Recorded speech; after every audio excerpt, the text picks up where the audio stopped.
जिन दिनों मेरी उम्र 12 बरस थी, पाशा भाई कॉलेज में पढ़ते थे। हम तब अपनी ज़मीनों के वस्त में बने घर में रहते थे। अलबत्ता पाशा भाई का ताल्लुक अपने गांव से बहुत कम रह गया था, क्योंकि वो शुरू से ही शहर में तालीम हासिल कर रहे थे। वो भी कम उम्र थे जब ही वालिद साहब ने उनको शहर भिजवा दिया था।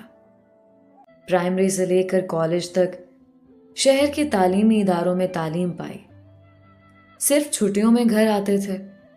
मेरा ये भाई सबसे ज़्यादा खूबसूरत और दिलेर था। ज़्यादा वक्त शहर में गुजारने की वजह से वो बिल्कुल शहरी बाबू लगता था।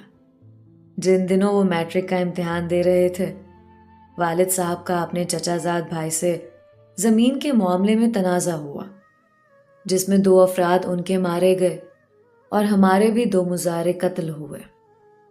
कुछ अरसे बाद दोनों